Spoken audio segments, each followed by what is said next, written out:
Well, during these annual conventions, the Georgia Farm Bureau staff takes great pride in going above and beyond for its members and making sure their trip is one to remember.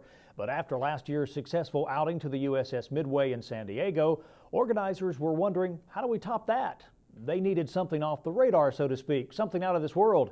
As Ray Delegation tells us, mission accomplished in Florida. 10, 9, 8, 7, 6, 5, 4, A little known fact is that fewer than 550 men and women have ever flown in space. Some of them, like Bob Springer, flew more than once. In 1989 and 1990, Springer spent a combined 10 days in space on both the Shuttle Discovery and Atlantis, which now hangs on display at Cape Canaveral. On this day, however, his assignment to share all of his experiences with Georgia Farm Bureau members. What we've done in the space program transcends so many different areas. Today we're talking, some association with the agricultural things that we're doing with mechanization, with crop fertilization, all that from the space program actually applies to some of the things that the people here today are interested in. So there's just dozens, if not hundreds, of things that we can talk about and bring the reality of what we do in space back down here to Earth.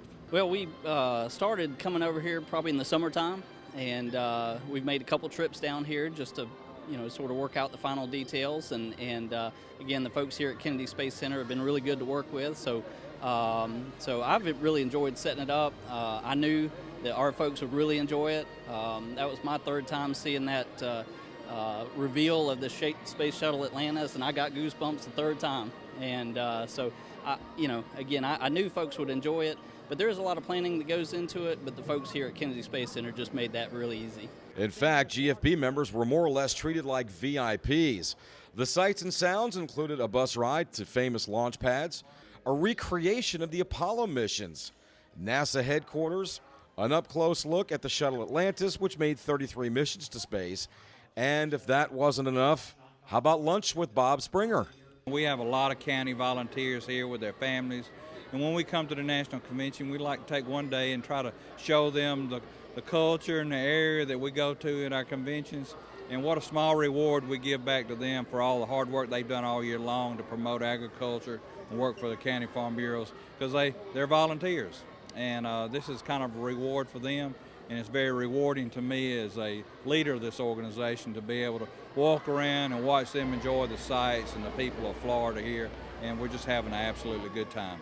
This is my first trip down here, and it is very interesting to work for an aeronautical company like Gulfstream Aerospace and be able to come down here and see some of the things put into place that has taken us out into space, and some of the partnerships that actually Gulfstream has had also with NASA. I think it's more than I expected. I wasn't expecting to see the Space Shuttle Atlantis that we're currently standing under right now on display for everyone to see. What I'm impressed with is the interactivity that they have for the children.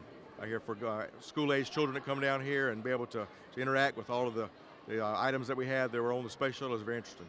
And who would have known that in addition to all the cool buildings and artifacts, the Kennedy Space Center is quite the agricultural habitat. We're talking bald eagles, Florida panthers, over 300 species of birds, and of course, gators. Lots of gators. This is a very, very ecologically diverse area, 220,000 acres, or 220 square miles, of land here, and very, very ecologically diverse. And we're working very, very hard to protect it and keep it pristine, because there's wildlife here you just don't find anywhere else on the planet. So it's very, very important, and the people here, both aboard the Kennedy Space Center, the Cape Canaveral Air Force Station, as well as the local community, very, very involved in that and very, very interested in preserving what we have here. In Cape Canaveral, Florida, I'm Ray Delegation for the Georgia Farm Monitor.